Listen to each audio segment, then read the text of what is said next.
Ça vous est arrivé de chercher des bouquins avec des héros qui avaient votre prénom? Moi, oui, mais j'en ai pas trouvé beaucoup. En tout cas, c'était surtout chez des albums de jeunesse.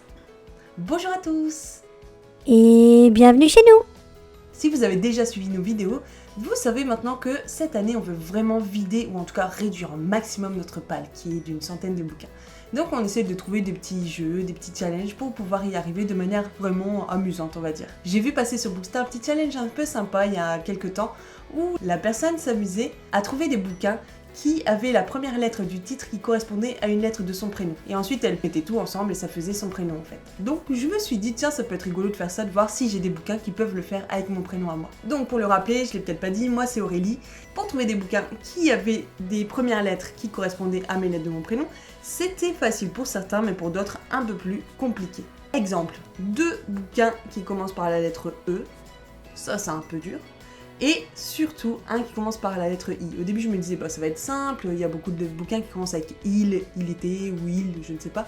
Et finalement j'avais quasiment rien là-dessus. Heureusement j'avais au moins un bouquin ou deux qui avait un titre qui commençait par cette lettre. Mais c'était pas gagné. Donc en tout ça nous fait 7 livres qui sortent de la palle et qu'on essaiera de lire en mars et avril si c'est pas fini.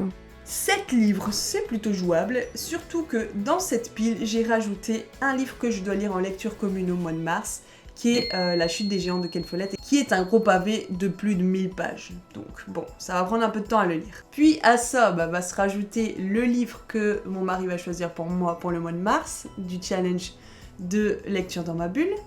Et ensuite, je suis jury Librinova, donc j'ai 2 e-books à lire chaque mois. Je suis jury du PAI aussi, et donc plein d'extraits de bouquins sont à lire chaque mois aussi. Donc ça fait quand même pas mal de bouquins qui doivent se lire parce que j'ai des comptes à rendre. Et après, mes lectures à moi. Ça risque d'être un peu chaud peut-être pour tout lire au mois de mars. On verra si je vais étaler tout ça sur le mois de mars et le mois d'avril. En tout cas, ça va être lu, ça c'est sûr. Et ça c'est bien. Il y a déjà les 12 livres du challenge dans ma bulle que je vais faire pour l'année. Et là, ça fait 7 bouquins en plus. Donc c'est vraiment bien, ça réduit au maximum ma palle et c'est l'objectif, donc c'est top, on rentre vraiment dans ce qu'on a envie de faire pour cette année 2024. D'ailleurs, je prévois de faire une vidéo bientôt pour vous expliquer un peu c'est quoi les jurys Librinova et PAI. Je pense que ça peut peut-être vous intéresser pour certaines et ça me ferait vraiment plaisir de pouvoir en parler. C'est la première fois que je participe à ce genre de jury, que je participe à un jury d'ailleurs, littéraire. Pour moi c'est tout nouveau et j'ai envie d'en profiter. J'ai envie de partager aussi cette aventure avec vous. Dites-moi dans les commentaires si ça peut vous intéresser ou pas. Et ce que j'aime aussi beaucoup avec ces 2 jurys dans lesquels j'ai été acceptée cette année, ce sont des jurys qui s'occupent de bouquins auto-édités, essentiellement, ou alors de micro-maisons d'édition.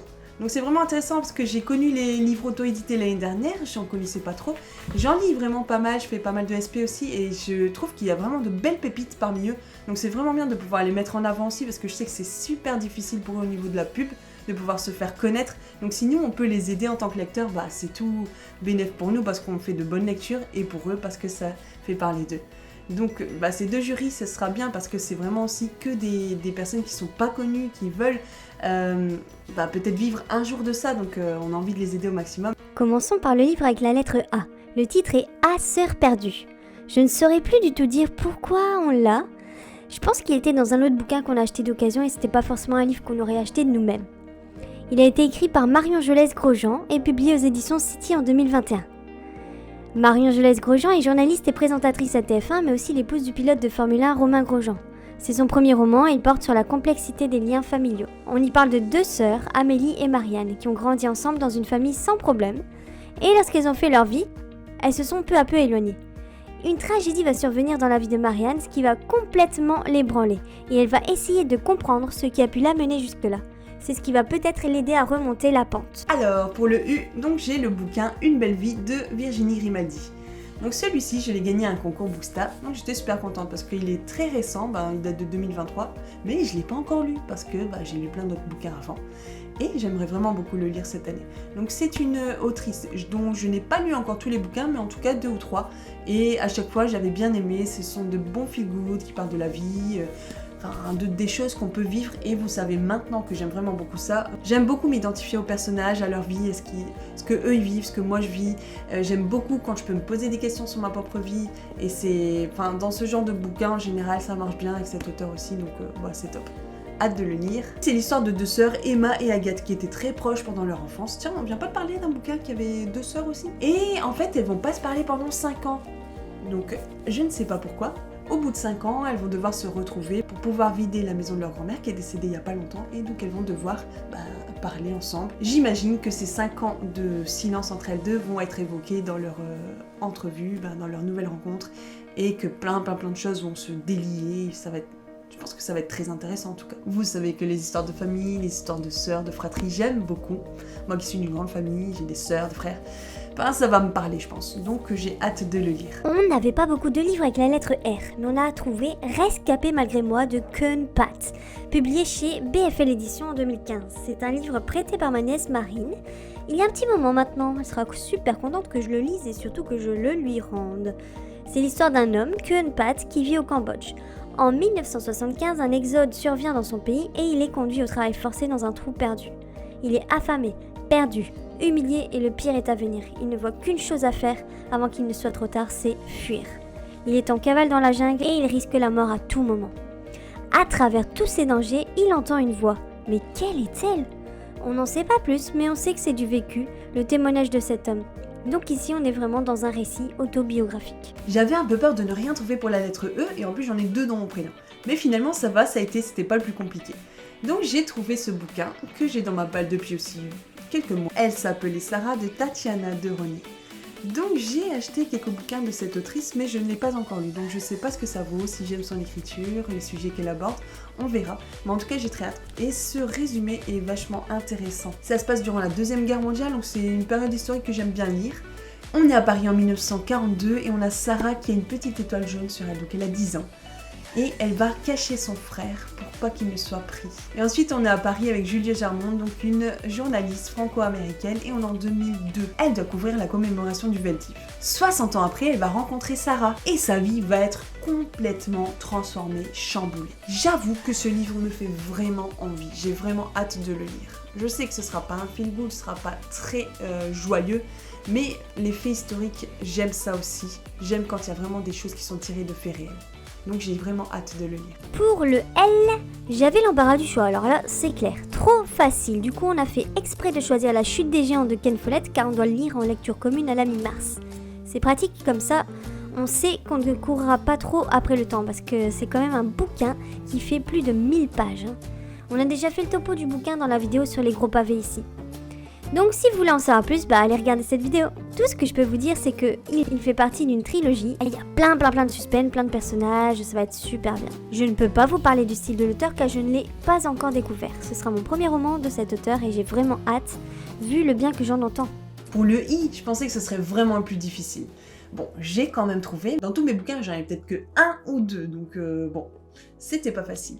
Donc ici, on a Inébranlable de Stephanie Reeder, donc c'est une Canadienne. Et ce n'est pas une fiction, ce n'est pas un roman historique, c'est un livre avec des pensées. Donc c'est une conférencière internationale et elle dirige aussi un département des femmes dans une grande église au Canada, au Québec. Son rôle, c'est vraiment d'aider les femmes à être fortes, à être victorieuses dans leur vie, à être vraiment inébranlables. Et c'est un peu ce qu'elle veut nous montrer dans son bouquin, en nous donnant des pensées, en nous aidant à vraiment aller de l'avant dans tout ce qu'on veut, dans nos rêves, dans notre vie familiale, dans notre vie spirituelle, dans toutes ces choses-là en fait. Et qu'on soit vraiment des femmes qui veulent être victorieuses. Ça permet de nous aider à vaincre nos peurs, nos doutes, toutes ces choses-là en fait qui peuvent finalement nous brider, nous freiner, nous bloquer dans notre vie et dans notre potentiel en fait. Donc on y retrouve 26 pensées et puis bon, il est pas très gros, vous voyez, ça va vite à lire. J'avais déjà commencé à lire mais je l'avais pas terminé.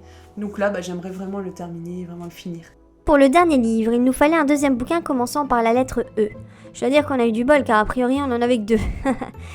Alors, bien que je viens de me rappeler qu'on n'a pas regardé dans la palle des e-books, peut-être qu'on en avait encore, mystère. Je suis contente parce que du coup on sortira le fameux Emma de Jane Austen, une autrice anglaise du 19e siècle qu'on apprécie vraiment beaucoup. Et on a acheté tous les bouquins d'occasion, donc on veut vraiment tous les lire. Pour ceux qui ne le savent pas, c'est celle qui a écrit le somptueux roman Orgueil et préjugés, ou Persuasion. On a déjà lu 2 ou 3 de ses œuvres et franchement, on aime beaucoup. En bref, Emma, c'est une femme qui fait un peu le rôle de l'entremetteuse dans son entourage. C'est tellement plus facile d'aider les autres que de se trouver un mari à soi, hein. Sauf si elle se fait prendre à son propre jeu, bien sûr. Ce livre risque d'être bien intéressant. Et en plus, il fait presque 600 pages, donc il y aura de quoi lire. Et il vaut mieux qu'il soit bien. Mais nous, on a vraiment hâte de le lire. Donc nous voilà avec 7 bouquins à sortir de notre palle, donc très vite. Et franchement, c'est encore des bouquins qui tous m'intéressent. La totalité des 7 bouquins m'intéresse, donc c'est top. Je vais avoir encore de bonnes lectures, donc c'est super intéressant. C'est super bien. Donc je sais pas si je vais réussir à tout lire au mois de mars, mais en tout cas, je vais tout faire en sorte pour pouvoir faire ça au plus vite, au mois de mars, au mois d'avril. Et comme ça, je pourrais trouver d'autres idées pour lire les autres bouquins de ma palle. J'avoue que c'était super sympa de trouver des livres qui pouvaient former mon prénom. Ça paraît un peu enfantin, mais justement c'est un peu drôle et ça change un peu apprendre un bouquin comme ça ou apprendre un bouquin qu'on nous impose. C'est intéressant parce que ça fixe encore un challenge en fait. Mais ça me fait rire de pouvoir aller chercher, faire une petite chasse au trésor dans tous mes bouquins en fait. Et ça m'a permis aussi de revoir ce que j'avais comme bouquin. Et franchement, j'ai vu qu'il y avait des trucs, je savais même plus que j'avais quoi. Un truc de dingue. Est-ce qu'il y a un bouquin dans cette palle qu'on vous a présenté qui vous intéresserait ou que vous avez peut-être déjà lu? J'espère que cette vidéo vous a plu, qu'elle vous a donné peut-être des idées de lecture à faire. On vous souhaite de passer une super bonne semaine et on espère vous retrouver la semaine prochaine pour une nouvelle vidéo. A très bientôt, c'était les mots d'or.